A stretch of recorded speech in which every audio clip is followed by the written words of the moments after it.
Thank you, everybody, for being here. My name is Marco Antonsic. I'm the convener of the Loughborough University Nationalism Network, the LUNN, and today is my pleasure to host Edoardo Marcello Barsotti. Edoardo, well, I'm going to read from his biography. So he's an historian of nationalism, race thinking, and racism. And recently he published his book, which I suspect is out of his own PhD dissertation, titled At the Roots of Italian Identity, Race and Nation, Risorgimento, Italy. This is a book that investigates the construction of the Italian race by between 18th and 19th century by Italian nationalists. And this is the the talk today is very much based on his book. Edoardo received his PhD in modern history, so he's an historian. So we also have plenty of historians at Loughborough, so it's my pleasure also to have you today among this nice bunch of colleagues in history. And he received a PhD at Fordham University in New York, and is currently a research fellow at the University of Pisa in Italy, and a teaching associate at the University of Genoa, Italy. So Edoardo will talk for about half an hour, and then as usual, we will open the floor for questions. So the virtual floor is to you, Edoardo. Oh, thank you. Thank you all for attending this meeting. Unfortunately, I don't have a copy with me because I'm moving and there is a little bit of, let's say, mess in the house.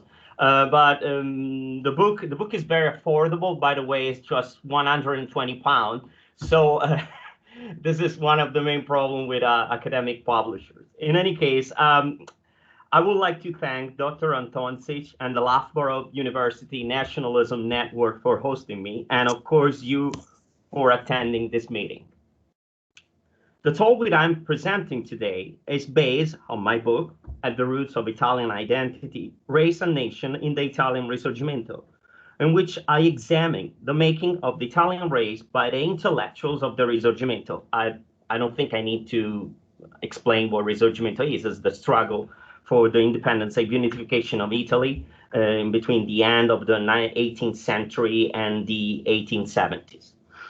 In my research, I decided to focus on a group of influential nationalist intellectuals who, despite their diverse political and disciplinary backgrounds, committed themselves to the study of the origins of Italian race.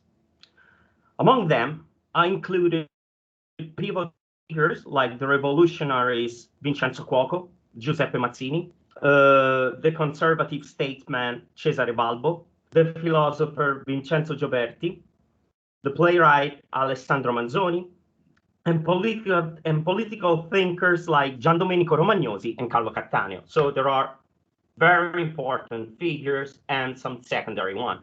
And I need to make the point, this is a work of intellectual history. In this talk, I would like to focus on what I believe might be the most relevant aspect, the relationship between racism and nationalism in Europe. There are at least 4 aspects that emerge from my research on Risorgimento Italy that I think should concern every scholar of nationalism and racism in Europe, and that I will briefly explore. First, the relative weight of colonialism, slavery, and color line in shaping modern European racism. Second, the relevance of the ideas of race and the biopolitical foundation of political sovereignty. Third, the actual circulation of ideas in 18th and 19th centuries Europe. And finally, the relationship between liberalism, nationalism, racism in Europe, and the current implication of this phenomenon. Let me start with the first point, color line and modern European racism. Curiously enough, my research has originated from the involvement of Risorgimento's intelligentsia in the Euro-American debate over slavery and racism in the mid-19th century. So this is the era of Gladstone in Britain, of the Civil War in the US and the Risorgimento, of course, in Italy. What struck me most was the support given to the abolitionist cause and the United States, by United States, of course, I'm referring to the Union, by leading representatives of Risorgimento.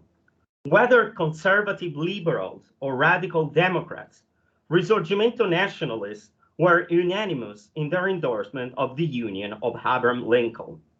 In doing so, they animated a debate on race, slavery, and democracy that remains largely unexplored to this day, at least, I would say, by Italian historiography. Scholars of racism and nationalism in modern Italy have indeed neglected the Risorgimento in favor of the post-unification period, that is from the 1861 onward. This is understandable given the importance of colonialism in East Africa and the rise of far-right racist ideology like fascism, which have monopolized the attention of the historians. It was indeed during this period that modern Italy experienced the most violent manifestations of anti-Black and anti-Semitic racism. In the light of these tragic developments, it came naturally to focus mostly on the hetero-referential racialization process, that is, the construction of the Italian race in opposition to an alleged other, whether Jew, Black, Slav, Arab, and so on. Furthermore, many scholars struggling to explain and encase, I would say, colonial and fascist racism in the long history of Italian nationalism ask themselves the following question. Was Italy born as a racist country or not? I'm pretty sure you surely know that the historians they like to pose long durée questions when they analyze historical developments. So, on the one hand, those who saw in the Italian nation building the epitome of liberal democratic universalism dismiss the significance of racism in Italian nationalism during the Risorgimento and, therefore, its ethnic dimension. Moreover, they argued that the involvement of Italians in proper racist thought began only with their partaking in the scramble for Africa and the rise of political antagonism in the age of imperialism, thus from the 1880s onward. Other scholars, conversely, stressed the persistence of common discursive traits that make fascism a direct product of early 19th century nationalist rhetoric.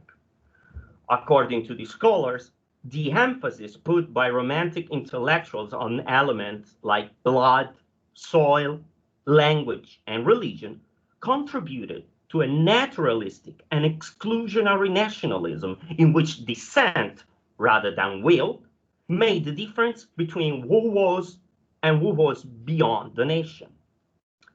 In this perspective, who was within and who was beyond the nation. In this perspective, and I will argue, not without a certain historical theology, in early 19th century nationalism had already germinated the seeds of 20th century exterminationist racism. By exterminationist racism, I refer to the racism of the Holocaust and other genocides of the 20th century. It is evident that these interpretations of the relationship between race and nation in Risorgimento's nationalism are antithetical and tend to project on the early 19th century the events of the 20th century. This kind of dialogue between the present and the past is understandable and, to a certain extent, justifiable. Yet it might prevent us from contemplating the evolution of political, cultural, and social context, in brief, to historicize the relationship between nationalism and racism. How, in fact, can we reconcile, for example, the first hypothesis, that is the complete extraneousness of the Risorgimento to racism, if evidence shows a great interest in race by early Italian nationalists? And what about the second hypothesis, the alleged fil rouge binding Risorgimento to fascism, if we consider that many representatives of the Risorgimento were fierce opponents of slavery and anti-Judaism? In my opinion, there are at least two aspects that we must consider. First, like many European counterparts, late 18th and early 19th century Italian intellectuals extensively debated the origins of races and nations. And it is out of question that they rationalize themselves in opposition to the extra-European others, sometimes in a very disparaging manner. By extra-European others, of course, I mean the Africans, the Asian, and other populations. In this sense, the rise of European imperial powers prompt a series of ethnocentric, if not proper racist, remarks on the origins of European superiority. Yet, and the second point to make, the evidence gathered suggests that, although significant, the encounter with the colonial other cannot explain by itself the surge of the interest in race. As many others show, the main research focus was on the origins and the classification on the races of Europe. Predictably, in such a context marked by the obsessive search for the racial self, the color line had a limited, if almost no role. The fact, however, the race was not primarily intended as a phenotype, as we do nowadays under the influence of scientific racism of the 19th and 20th century, did not prevent 19th century thinkers to extensively resort to the idea of race as a lineage or a descent. In this context, race served as a solvent to allude to those innate and acquired biological, psychological, and cultural traits inherited by a given population, as the ethnographic digression over the characters and complexions of Italian and Europeans show. By the way, complexion in that context had a quite different meaning than it has today. And even when the color line played a role, our analytical eye should move with extreme cautiousness when we deal with the impact of the natural history of man and its deterministic and naturalistic approach to the classification and hierarchization of human diversity in late 18th and early 19th century racism. As said, some of the authors examined displayed ethnocentric attitudes, if not a proper content, for sub-Saharan African or Asians. Yet, human physiology did not always appear as the most important discriminating factor. Even the birth, by the mid-18th century, of physiological racism did not rule out the recourse to alternative explanation. Beg your pardon if I'm interrupt. By physiological racism is a definition by Anthony Pagden that I borrow. And it refers to the racism that tends to explain human diversity from a zoological standpoint or medical standpoint. For example, even those who display racist attitudes downscale the natural history of man in favor of the Bible and the classics. In this view, blackness was explained as a sin, the notorious curse upon Ham and Cush from the book of the Genesis, to be washed through conversion to Christianity. This might also explain why, for different reasons, conservatives and radicals tended to see race as a malleable and amendable condition subject to the agency of environment and civilization, and, as we say, by divine providence. By doing so, these intellectuals were still far from the materialistic mindset of scientific racism that will prevail from the 1860s onward, and that will characterize 20th century racism. In this sense, we can say that early Italian nationalism, and I will add European nationalism, was still within the epistemological boundaries of the Enlightenment. Race was among the factors explaining the development of a given population or civilization, but not the only one.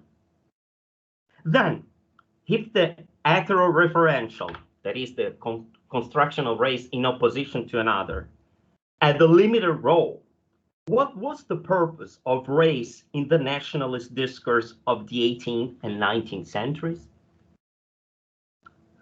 We say that in 18th and 19th century Italian nationalist intellectuals discussed race, even if pre-unification Italy marginally partook in the slave trade, not to mention, of course, the conquest of the Americas. By the way, there is a very interesting book by Giulia Bonazza, a recent book by Palgrave Macmillan, that is explaining the partaking of Italy in the slave trade, but Italy was not an Atlantic power, okay?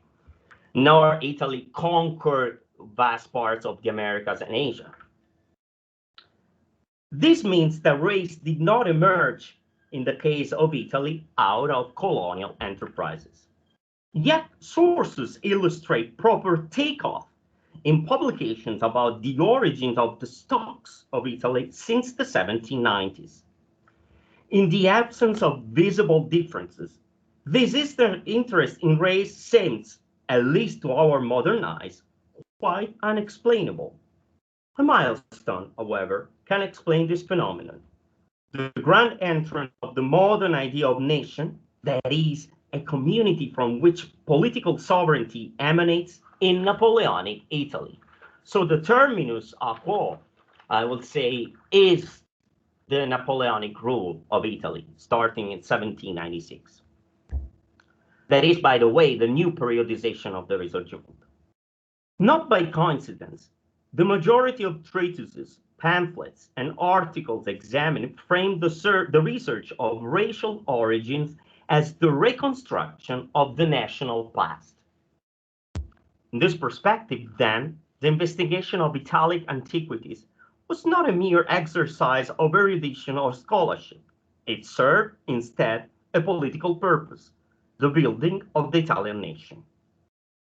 Accordingly, the Italian case was by no means an exception to a broader European trend, as the British, German, and French cases illustrate.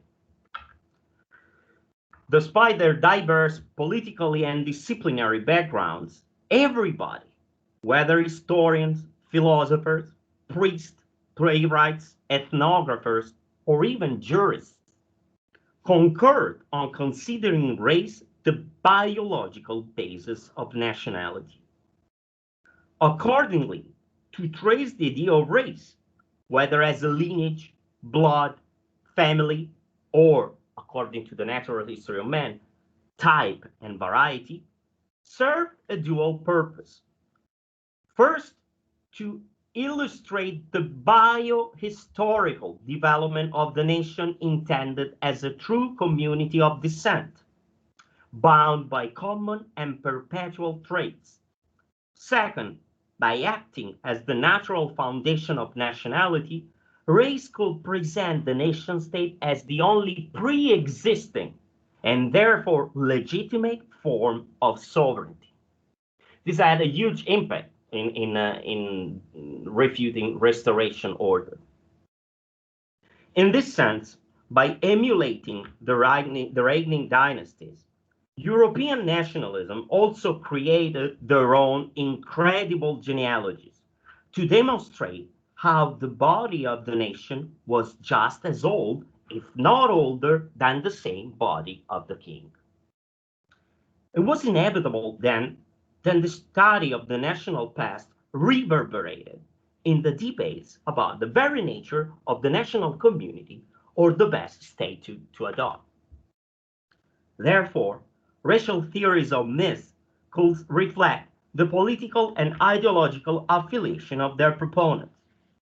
In this context, the interaction between scholarship and politics produced a rich and pretty eclectic combination of models and narratives that may complicate our own categorization. For example, the unitary intellectual Quaker, by unitary I mean a person that wants a unified and Italian state, argued for ethno-racial homogeneity of the Italians since the Etruscan age.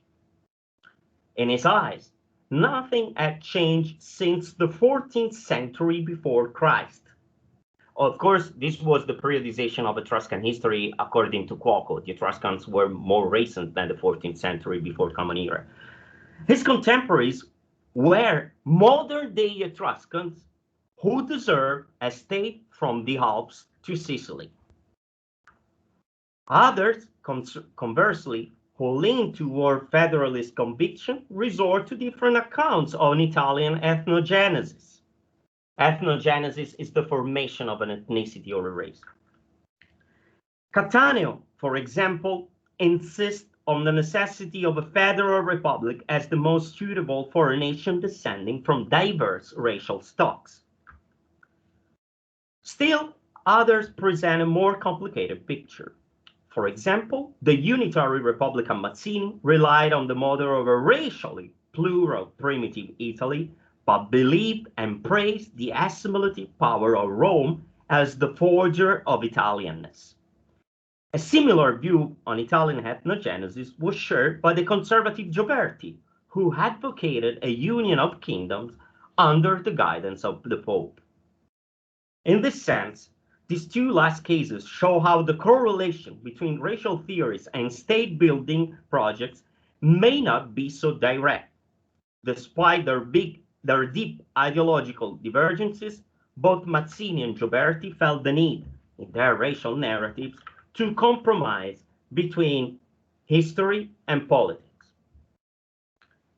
In other cases, disputes regarding the alleged autochthony and purity of the Italian race ended in forming strange bedfellows and cross-sectional divisions. Thus, if conservatives like Manzoni and Carlo Traia upheld classicism against romanticism to counter the idea of a Celtic and Germanic contamination, of course, is their word, of Italian blood, so did a Democrat like Mazzini. At the opposite stood the democratic Cattaneo and the conservative nobleman Balbo. For them, the question of the purity of the Latin race was a historical nonsense. This last aspect, as I said before, explains why it is difficult to predict the racial conviction depending on the ideological affiliation without taking into account the cultural and political context. In some cases, the confrontation with Austria and France triggered vitriolic racist responses, discrediting the Celtic and Germanic races. In others, alliances or diplomatic détente laid the ground to cross-national racial brotherhoods. And not surprisingly, disparaging theories were rapidly discarded. This is an aspect that we can discuss. Racialism and racism were double-edged weapons. As a British historian, Richard McMahon, has observed, a race can be national and also supranational. It's the case, for example, of Anglo-Saxonism and Teutonic races and Latin races, for example. In short, we can affirm that Italian nationalism during the Risorgimento was, like any of its European counterpart, a laboratory of racial theories. Maybe we can even affirm that, paradoxically, the lack of a previous political unity propelled, as in the German case, the political use of race as the natural glue of national identity. We can even hypothesize that this factor made Germans and Italians partaking in the international debate on race to a higher degree. In this context, the direct encounter with the colonial or exotic other was useful but not essential in the significance of race in the conceptualization of the nation. Despite our compartmentalization of history in national histories, we must acknowledge that 18th and 19th century intellectuals lived in a world where the circulation of information was already global. And because of its quasi-obsessive search for the natural foundation of sovereignty, nationalism acts as a tremendous catalyst in propagating racial and racist ideas. And indeed, the original sources analyzed illustrate that Italian nationalists followed the main trends of the Euro-American race thinking and racism. At its onset, during the Napoleonic age, Italian nationalists emulated their European counterparts by debating mythographies, the classics, and etymology. The early search for Italic antiquities was, if we may say, the golden age of Italian classicist scholars who would quarrel with their French and German interlocutors. Yet, the hegemony of classicism did not prevent Italian intellectuals from embracing the comparative linguistics of German and British authors. The Italian skepticism toward the Indo-European migration theory owed more to its political usage by German and French nationalists than to its new approach to the history of language. At stake here was not whether Europeans descended from a common ancestor from the Eurasian steppes or not, but if this ethnogenetic theory could diminish the role of Greece and Rome in the shaping of European civilization and identity. This is very important.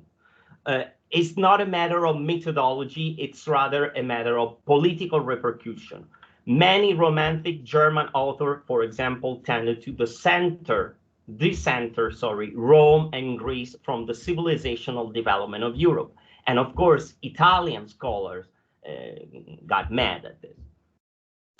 This hostility toward the political implication of Indo-Europeanism rather than its theoretical foundation explains why by the early 1830s, Italian linguistics was not lagging behind any other country except Germany, because Germany had become, as you surely know, while British scholars like William Jones were the pioneers of comparative linguistics, Germany had become and outpaced Britain by the mid of the century.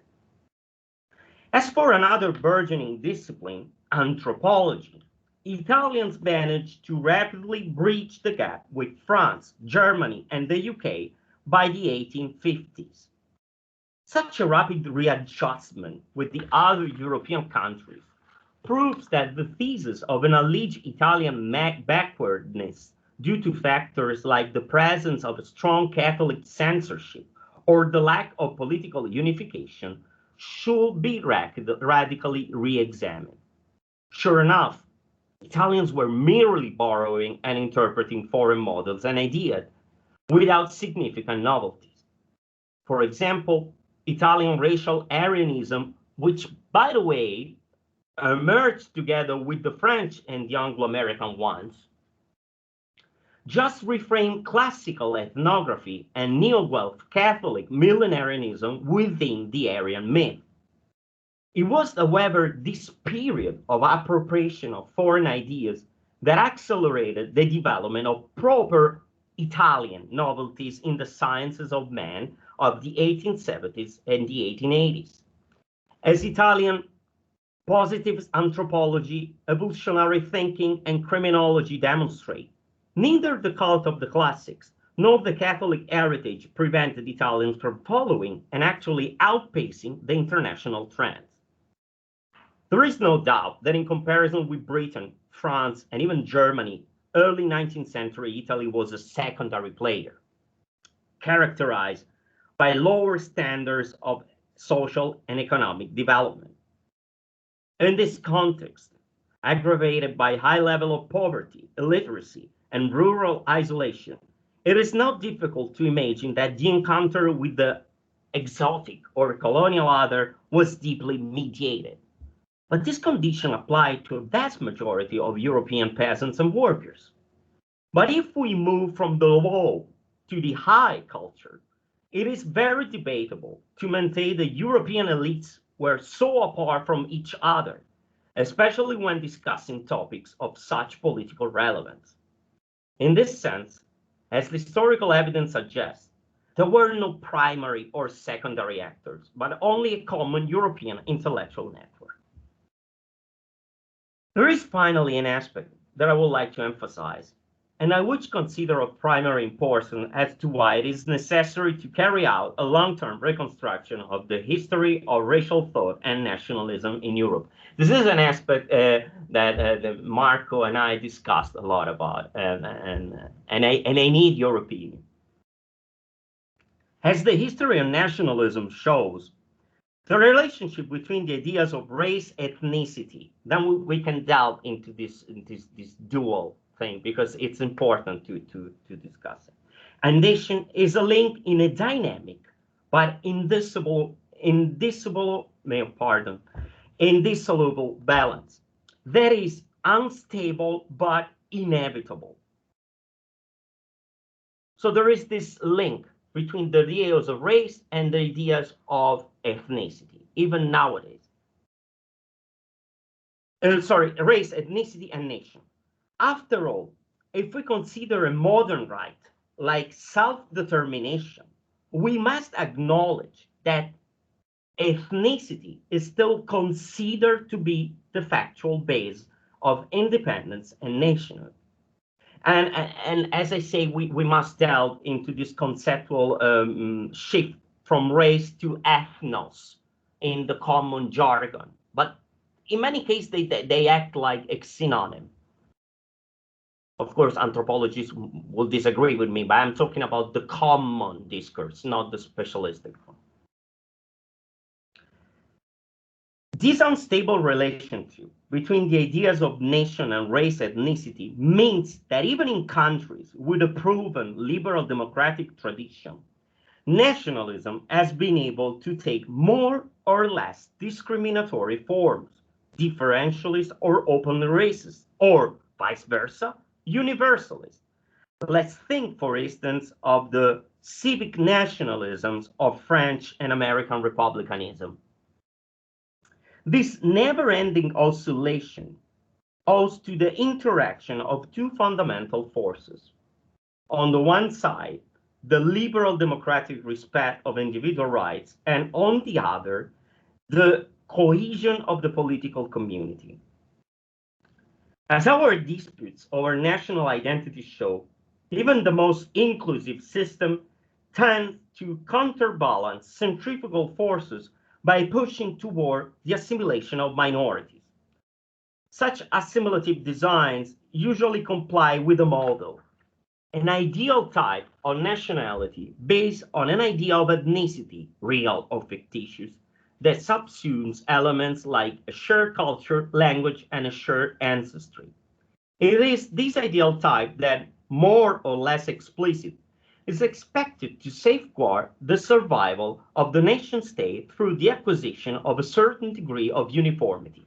Here I can make some examples, but there is a long debate about the relationship between nationalism and multiculturalism, or the debate that very recent in America, for example, about the use of Spanish or English as the official language, or what it does to mean to be an American, an English or a French, especially when we deal with second generation immigrants.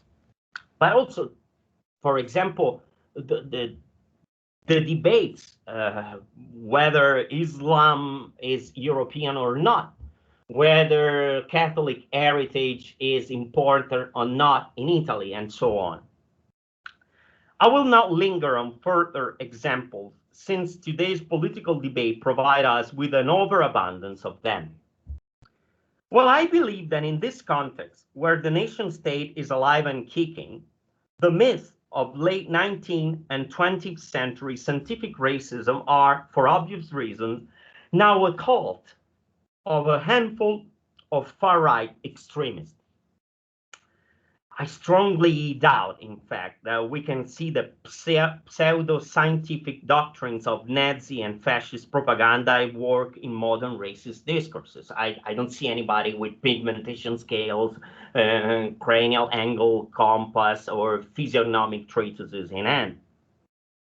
However, the idea that a nation corresponds to a lineage, a stock, an autochthonous community of descent with its own genius and its primordial and unchanged traits. In short, the older idea of the origins and stock constantly resurface in the debates on national identity. And in this case, it is not only the color line that is at stake, but much older and more complex dynamics that resemble more the early phase of European nationalism than the horrors of 20th century genocides. Although the dichotomy others versus us is the basic dynamics of every racialization process, these racial discourses not always display extremist tones and deal more with concepts like autochthony, tradition, religion, and character. It's not a coincidence then that for the marginal focus on color, these racial discourses thrive also in contexts where extra-European and post-colonial immigration is irrelevant, if not inexistent, but in which, for several reasons, several and different conceptions of nationhood and citizenship clash with each other. An example, for example, can be Eastern Europe. And precisely for this reason, I believe that the further we go into the early days of the interweaving of racism and nationalism, the more we are confronted with a problem that is as relevant as ever. Thank you very much for your attention. Thank you very much, Edoardo. We have about 20 minutes, so as usual, you can post the questions in the chat or raise your hand. So let's take a few seconds for people to think about. I do have some points, but let's see if anybody wants to ask something.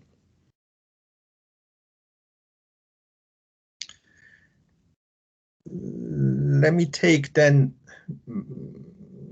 now the opportunity for me to ask a question so you can have more time, colleagues, to think about any questions or comments. So from your talk, Edoardo, I take a few points. Let me know if I'm right. I'm trying to summarize, and obviously, as usually, when you summarize something complex, it might get. So first of all, when you look at the case of Italy, because that's the idea, right? If you look at the relationship between racism and nationalism, in taking the case of Italy, what do we learn anew that we might not be familiar with? So I take 3 points. First, that race actually is not associated with the color line. This is something much later that comes, but is not at the core of the issue. Is before the encounter with the cultural other, the race is already there. Second one, that race is not phenotypical. So there is not, as you say, exactly associated with the color line. Is more related to this idea of a stock of people. And third one, which for me is the most relevant one, is the fact that there is a structural link. There's structural link between nationalism and racism.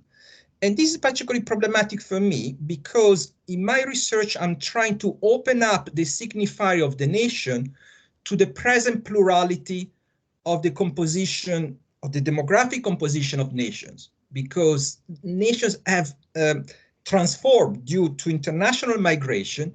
And so if we leave that structural link between racism and nationalism, there is no way the nation can be reappropriated, resignified in a plural way, because it will always be associated with the ethnicity, race, and obviously that's the question of the what I would consider still a conceptual slippage, but I don't want to go into the conceptual slippage between ethnos and race. It will be impossible to be reappropriated by diverse societies. So for me, this is particularly problematic. Do you have any quick reply to this comment? Yeah, let me turn off a thing that started made some noises. I don't know what. Okay. I don't want to put a sort of pessimistic shadow over the development of modern concepts of national belonging and citizenship. The only thing that I would like to say is that we must take in consideration this element. I'm not saying that nationalism is racism, and I'm not saying, on the other hand, that it's completely impossible to deprive the idea of nation with certain, let's say, ethnic roots. If we consider the history of national, I'm an historian, so I am the least one to make political proposal. And I'm trying to observe the cracks, the tensions. I don't want to appear categorical. I'm just trying to say the nation is a political group. It's a community that actually in the nationalist thought precedes the people. Indeed, is a nation. It comes from nascor, from Latin nascor. It's considered to be a natural thing. Then the people, especially in the political thought, is considered to be a nation that is politically organized and juridically organized. So the famous distinction from the classical age between gentes and populi. Why I'm saying this? There could be a renegotiation of national identity. Yes. And indeed, I think that there should be this wonderful operation of fabrication. But we should consider that I think that is extremely difficult to, but this is my opinion in the light of what I've been examining for years. I think that it's very difficult to say, I don't believe in nation, but we must renegotiate it. If we believe that there is a nation, we have to accept, let's say, a degree of fabrication. Americans, for example, do that every day. French do that. They are helped in this sense by two, let's say, millenarian experience, two cataclysmic experiences. I don't know how to say, two palingenetic experiences. There are the French Revolution and the American Revolution. But as we all know, these events did not start out of nothing and out of the blue. So at the end of the day, even these countries show an ethnic understanding of the nation. So it's an oscillation. Of course, I'm pretty sure that people who believe in Blutenboden will believe that you are a German only if you are blue-eyed, 6 feet tall, and I don't know. But this is not the only outcome. In the middle, and that's why I'm saying this, is many American scholars tend to be extremely pessimistic. And so they say, oh, nationalism is always evil. Well, wait a minute. No. There should be the role, the agency of politics. And that's for this reason there's politics. We should not adopt a conceptual determinism. But we must take into account this. We must consider this, because if we think about even, and that's the case why I mean self-determination, even if you consider recent independences like Kosovo, South Sudan, or other cases, it's not the mere consent of the population that makes the difference, but our ethnic traits that make the difference. I think is a complex thing. So I move now to Julia has a question, then we might potentially come back to this. Julia. Yeah, I mean, I studied that if maybe like that goes a little bit outside your expertise, but in a sense, you also with the closure of your answer to Marco, you gave me like the opportunity to ask this.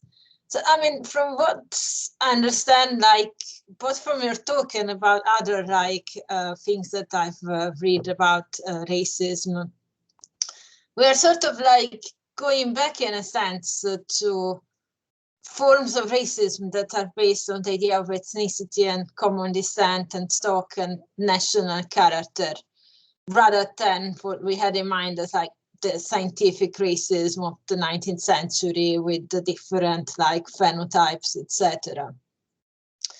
I was wondering because like there is like this this narrative, like especially in the UK and the US, that like basically racism is just an issue for white Western societies, that is like a construction of Western societies. But I think when we shift more towards like the idea of race as common descent as stock, do you think that this like is a bit like present in most societies, even outside the West?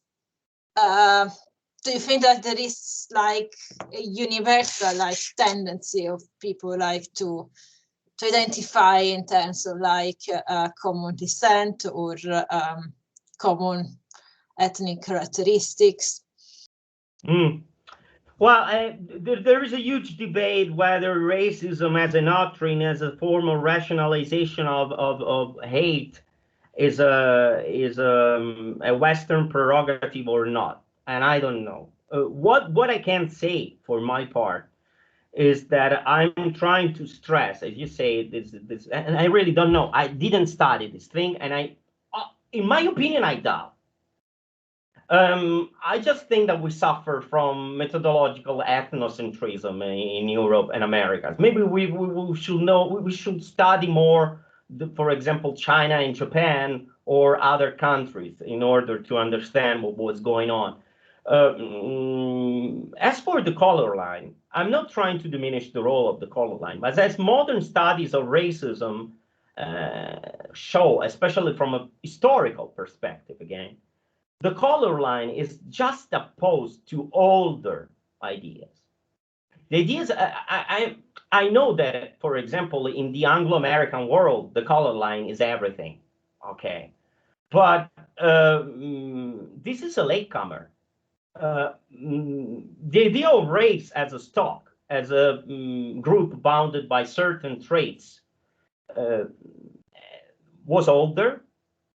It did not necessarily involve the color line, and most of all, these two, let's say, interpretation as the race and wars. For example, the work from Francisco Bethencourt shows very clearly they merged together with the colonial societies.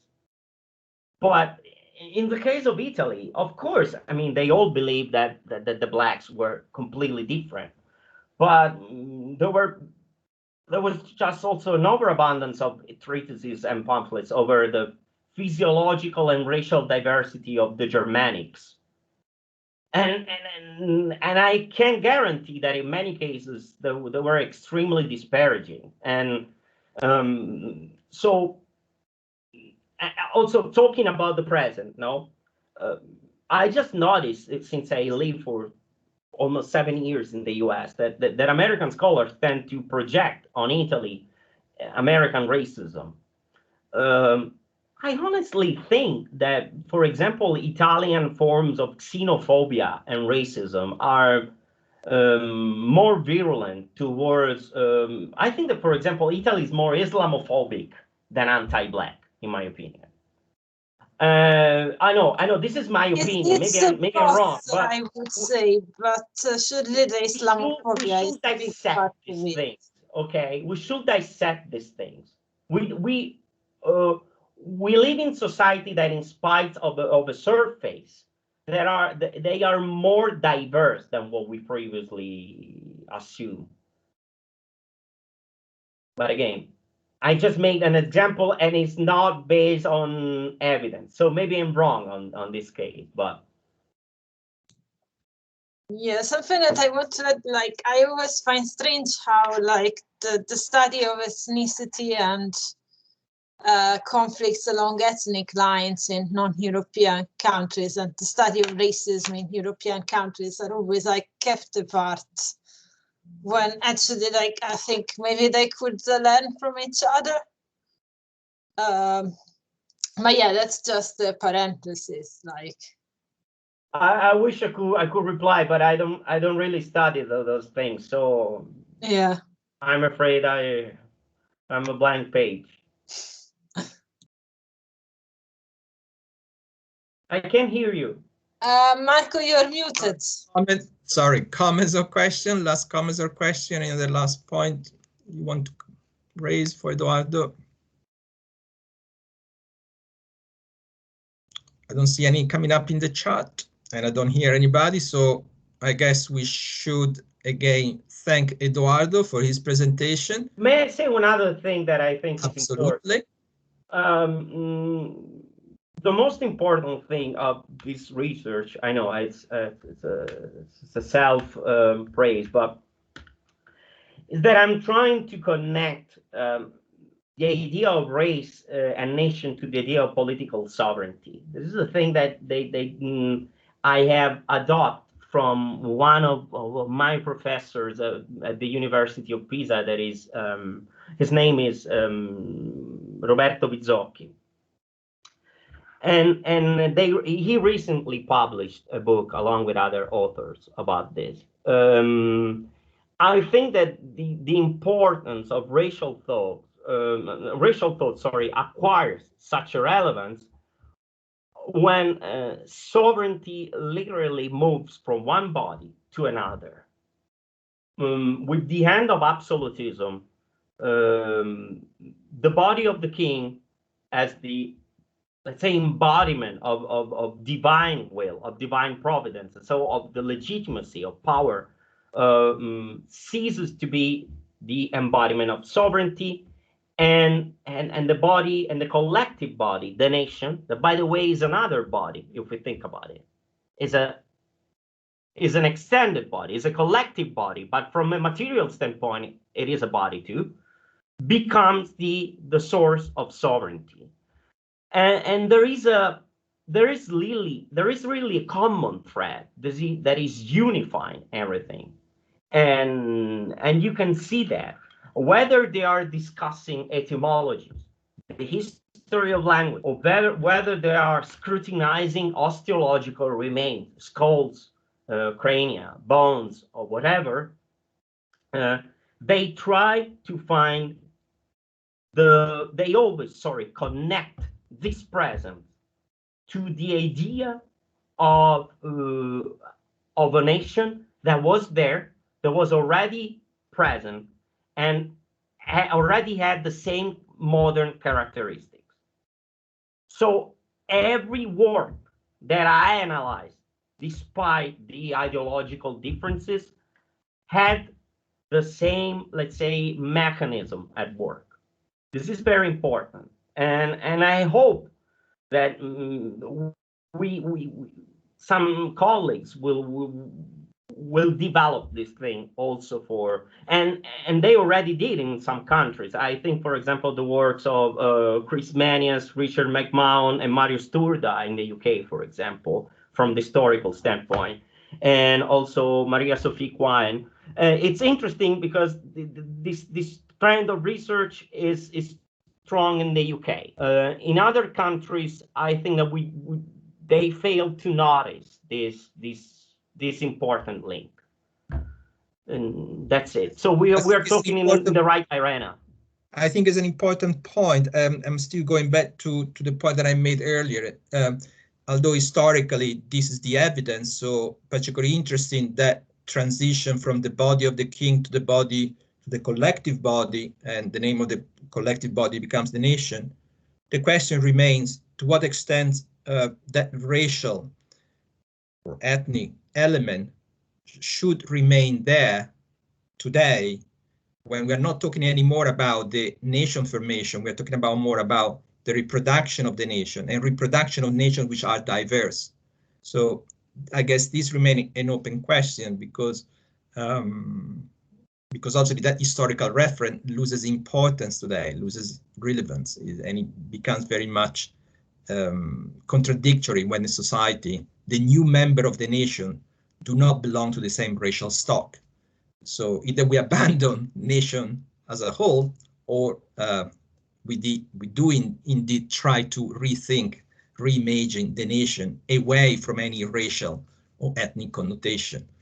I'm conscious that the time is over. If you want a quick reply, otherwise we end there.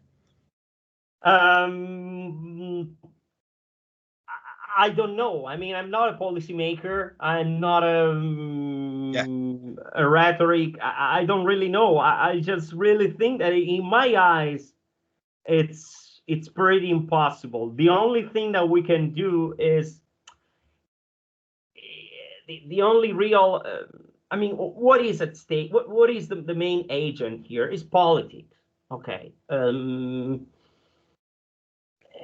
Or some countries find new myths, new mythopoiesis, or I doubt that. I mean, I doubt that they can find a solution. Okay. Maybe you can reframe the narrative. I mean, France did it. I think that the United States did it. I don't think, on the other hand, that you should. They're not going to ask a certain degree of assimilation. This does not mean a total annihilation, but I mean, we have to be extremely clear on this. If we treat identity as a construction, because it's a construction and not a natural thing, it should be a mutual thing. So I think that from this standpoint, maybe politics will find its own response, and we as scholars can only analyze and reconstruct. For example, I come from a religious minority of Italy, and Italians, although they are extremely secularized, they perceive themselves as a Catholic country. But I never saw anti-Protestant feelings at work in daily politics of Italy. Well, sometimes there were, people showing up, Mary, Holy Mary, things like that. So, I mean, let's see how the things the we are attitude has evolving. changed a lot throughout decades, and I can even explain how and why. We shall continue the conversation elsewhere, because I'm conscious of the time. So thank you again, Edoardo, and thank you for colleagues to participate to this LUNN talk.